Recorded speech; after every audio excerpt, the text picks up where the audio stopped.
అలాగైతే ఆ ఫంక్షన్ ని సెప్టెంబర్ 1 పెట్టుకుందాం. మనకు తెలియాల్సింది ఈ ఫంక్షన్ ని ఎవరు మొదలు పెడతారు, ఈ ఫంక్షన్ కి ఎవరు పెద్దరికం వహిస్తారనేది తెలుసుకోవాలి. రామరకులంలో ఎప్పుడు ఏం జరిగినా దానికి అప్పుస్వామి బాధ్యత వహిస్తాడు. ఈసారి కొంచెం మార్చి ఆలోచిద్దామా? ఆలోచించొచ్చు. అప్పుస్వామికి తర్వాత ఇంకెవరున్నారో ఇక్కడ చెప్పు. అది నువ్వు చెప్పు. అది మాత్రమే కాదు, ఉత్సవానికి పేరున్న బోర్డు, మైకు ఉండాలి. పిల్లల ఖర్చులు చాలా ఉన్నాయి, అందుకని డబ్బులు అవసరం. దానికోసం మన దగ్గర ఫండ్ ఉందా? ఫండ్స్ గురించి అతను మాట్లాడలేదు. అప్పుడు అనవసరంగా నీతులు చెప్పకు. ఎప్పట్లాగే ఖర్చంతా అప్పుస్వామి చూసుకుంటాడు. అన్నిటికీ ముఖ్యుడు అప్పుస్వామి అని పాంప్లెట్ కొడితే చాలు. అయితే ఇక బాధ్యతలు స్వీకరించేది మన అప్పుస్వామి అంటారు. అలాగైతే అందరూ ఒప్పుకుని చప్పట్లు కొట్టేస్తాం. రే శంకర్, దొంగ రాస్కెల్, ముందు బయటకు రారా. ఈరోజు రెండిట్లో ఒకటి తెలుసుకొని నేను వెళ్తాను రా. నువ్వే బయటకు వస్తావా లేకపోతే నేను లోపలికి రమ్మంటావా? నాకు కోపం తెప్పించవద్దు. అప్పుస్వామితో చెప్పేశారు కదా. పిలవటానికి వెళ్ళారు. రాజా, వాడికి ఒక అవకాశం ఇవ్వచ్చు కదా.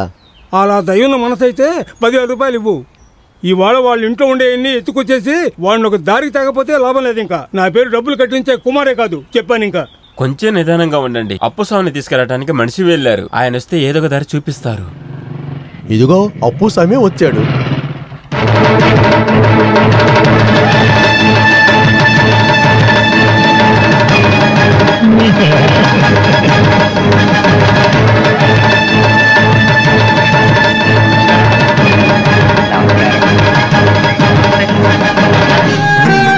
అయ్యా నమస్కారం అయ్యా.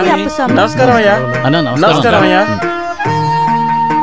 దారోజులండి, అప్పుస్వామి గారు వస్తున్నారు. కొంచెం డీసెన్సీ ఉండాలి కదా. ఏంటి రాజా నీ సమస్య? ఇంట్లోకి రావాలంటారా, ఖాళీ చేయాలంటారా? ఇవన్నీ అడగడానికి కదా అప్పుస్వామి గారు ఉన్నారు. నా దగ్గర 10,000 తీసుకొని ఇవ్వనే లేదు. ఇంకా చాలా రోజులైంది. ఇది ఈ రోజు రేపని కాదు, చాలా రోజుల నుంచి జరుగుతుంది. ఈ రోజు దొరికాడు. ఎలాగైనా నాకు డబ్బులు కావాలి. ఆహా, అప్పు తీసుకొని దాచుకుంటున్నానా? అది సరికాదు, తప్పైన విషయం. ఈ ఊర్లో అడగడానికి ఎవరు లేరనుకున్నారా ఏంటి? నువ్వు ఇక్కడే ఉండు, నేను వెళ్ళి ఏమని చూసొస్తాను. శంకరన్న, తలుపు తీయండి.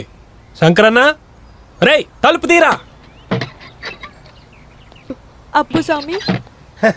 అప్పుస్వామి లోపలికి వెళ్ళిపోయారు కదా. ఈ చోట ఏమన్నా జరగచ్చు. అది చూసి తట్టుకునే గుండె ధైర్యం ఉన్న వాళ్ళు మాత్రమే ఇక్కడ ఉంటే చాలు. ఈ రోజు శంకర్ మాత్రం డబ్బులు ఇవ్వలేదంటే చక్కల్లో కెక్కినాడు చక్కనోడు, ఎప్పటికీ చిక్కనోడు, శంకరా చిక్కనోడు. మీరు రాజా దగ్గర అప్పు తీసుకున్నారా? అవునయ్యా. ఎన్ని రోజులు అవుతుంది? 1 ఏడాది అవుతుంది. 1 సంవత్సరం తర్వాత కూడా మీరు తిరిగి ఇవ్వలేదు. అన్నా, మీరు దేవుడి ముందు ఇది వాయించేటోలే కదా. మీరు ఇలా అనడం బాగుందా? 10,000 ఏంటి తక్కువ? అంటే వేరోళ్ళు ఇచ్చిన డబ్బుతో బాగా తిని బతుకుతున్నారు. చూడండి, నేను రాజాకి మాటిచ్చొచ్చాను. ఇవాళ మీరు డబ్బులు తిరిగి ఇవ్వకపోతే నన్ను చంపేసిన ఈ ఇంట్లో ఒక నగ గాని రూపాయలు గాని దొక్కవు. ఎందుకంటే నగలన్నీ అప్పుల్లో ఉన్నాయి. అప్పుస్వామి అప్పు చేసింది నిజమే. నా కూతురు పెళ్లి కోసం నగలు తాకట్టు పెట్టొచ్చని అల్లుడు కొడుకు అప్పుడు ఒప్పుకున్నారు. కానీ ఇప్పుడు కాదంటున్నారు. అప్పు తీసుకుని ఎగ్గొట్టాలనుకోలేదు. కానీ ఉంటే కదా కుటుంబం అంతా పస్తులతో గడుపుతున్నావు. ఇప్పుడు నువ్వు వచ్చి కొడతాను చంపుతాను అంటున్నావు.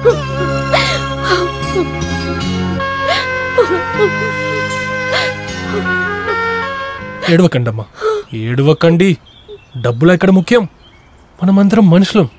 ఒక మనిషిని ఇంకో మనిషి అర్థం చేసుకోవాలి.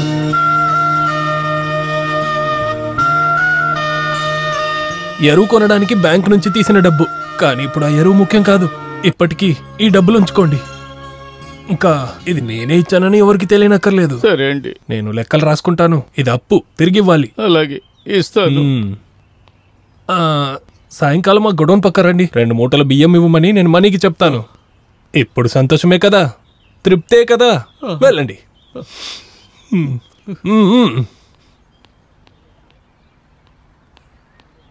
ఇందులో 10,000 ఉన్నాయి. సాయంకాలం వచ్చి ఇద్దామని అనుకున్నాను. ఇది పెట్టులో పెట్టుకుని ఆటలాడుతున్నావా? అప్పుడు వచ్చేవాళ్ళు పోయేవాళ్ళు భయపడతారు కదా. అప్పుస్వామి వస్తే డబ్బులు ఇచ్చే తీరాలి కదా.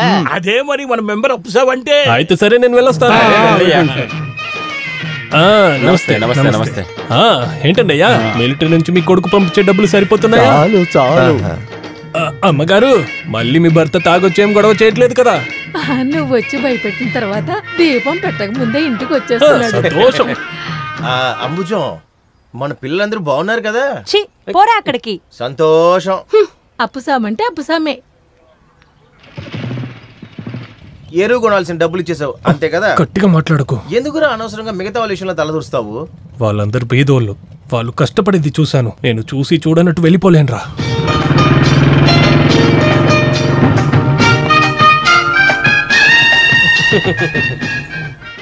నమస్కారం అప్సాం గారు. నమస్తే. అందరు బాగున్నారా? శారదా టీచర్, ఎండలో ఎందుకు నిల్చున్నారు? లోపలికి వెళ్ళండి, మీ కలర్ తక్కువైపోతుంది. నేను కట్టించిన ఈ బస్ స్టాప్ లో ఏ సమస్య లేదు కదా. 9,238 రూపాయలు 40 పైసలు పెట్టి కట్టించాను. డబ్బులు కొట్టేసి చాలా మంది సైలెంట్ గా ఉన్నారు. నీకెందుకు ఈ షెడ్ కట్టే పనంతా? నువ్వు చేసింది చాలా పెద్ద సాయం అప్పుస్వామి. ఎండకు వానకు తట్టుకోవచ్చు కదా. విన్నావారా? ఇందుకోసమే నేను ఎప్పుడు చెప్తుంటాను, ఊరికేనే ఎవరు నన్ను ఇక్కడ పంచాయతీ ప్రెసిడెంట్ చేయలేదు.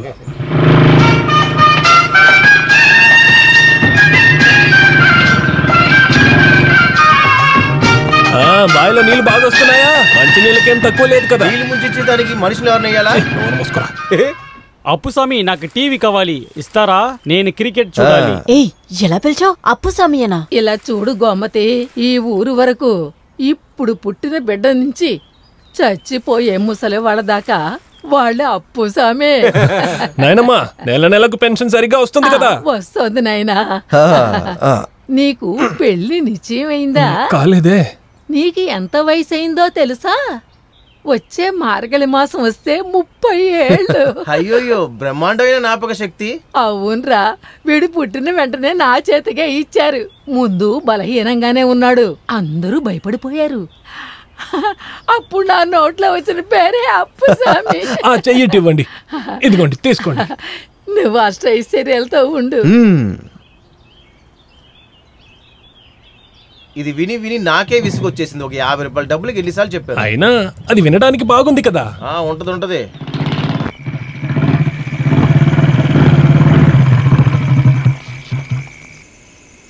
ఏంటి అప్పుస్వామి ఇది? పొద్దున్నే బయటకు వెళ్లారు, మధ్యాహ్నం భోజనానికి కూడా రాలేదు. మీరు వస్తే కదా నేను ఇంటికి వెళ్ళాలి. ఏం చేసేదమ్మా, చాలా పనుండే.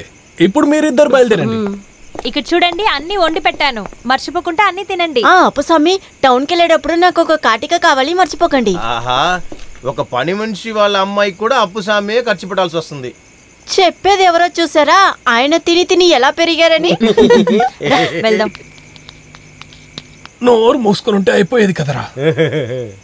అవును, ఈ వడివేలు రామస్వామి కనబడట్లేదు. అప్పుస్వామి, నేను స్నానం చేస్తున్నాను, వస్తానుండు. మెల్లిగా వస్తే చాలు. అప్పుస్వామి ఇల్లు, అప్పుస్వామి సోపు, అప్పుస్వామి నీళ్లు బాగా రుద్ది స్నానం చెయ్యి. అదిగో వచ్చేసాడు.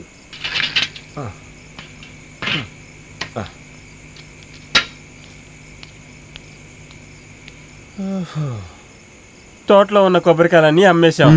కొబ్బరికాయల ధర 4,300.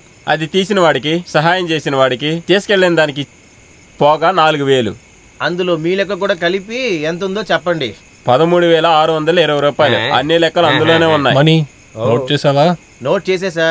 ఈ రోజు మనం సంపాదించింది కొబ్బరికాయలు అమ్మి 13,620 రూపాయలు ఖర్చు. శంకర్కి సహాయం చేసిన దాంట్లో 10,000. మాధవి పిల్లోడి ఏడు పాపడానికి ఇచ్చిన డబ్బులు 100 రూపాయలు. పేచి అమ్మ దగ్గర ఆశీర్వాదం తీసుకోవడానికి ఇచ్చిన డబ్బులు 50 రూపాయలు. అయితే మొత్తం 10,150 రూపాయలు. తర్వాత శంకర్ ఫ్యామిలీ మీద కరుణ చూపించిన దానికి 2 బియ్యం బస్తాలు. నిన్న కంటే ఇవాళ మెరుగెక్కాం స్వామి. కాస్త మెల్లిగా మాట్లాడరా, అమ్మకి వినిపిస్తుంది. చాలా చెమటగా ఉంది, నేను వెళ్ళి స్నానం చేసి వస్తాను. స్నానం చేసేంత తర్వాత సోపు మాత్రం కరిగించేమాక. చాలు చాలు, మీకున్న ఈ పర్సనాలిటీకి కొంచెం పన్నీర్ చల్లుకుంటే చాలు. ఇది 66 రూపాయలు 75 పైసల క్యూటీ కూర పౌడర్. వద్దురా, అదే నాకు వద్దంటే వద్దు. నేనేమి నీ పియర్ సోప్ రాసుకుని స్నానం చేయడానికి రాలేదు. ఈ రోజంతా లెటర్ పట్టుకుని ఆ బ్రోకర్ చుట్టూ తిరుగుతూనే ఉన్నాను. ఎందుకో తెలుసా? నీకు ఒక పిల్లని చూడటానికి. అక్బర్, తర్వాత ఏమైంది? అమ్మాయి దొరికిందా? చెప్పడానికి మూడు లేదు. నా బంగారు అక్బర్ కదా, కోపడకుండా చెప్పురా కొంచెం. అబ్బబ్బబ్బా, నన్ను వదలరా, నేను చెప్తాను.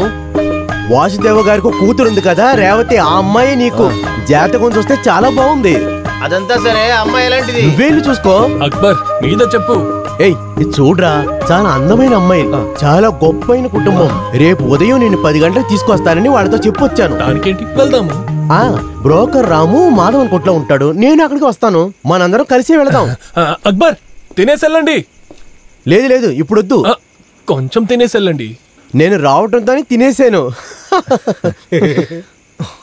రేవతి ఎంత మంచి తెలుగు పేరో. ఒకేసారి కళ్ళు కనమాక అమ్మాయి ఎలాంటిదని తెలుసుకుని తర్వాత ఒక డిసిషన్కి రా. ఓకే.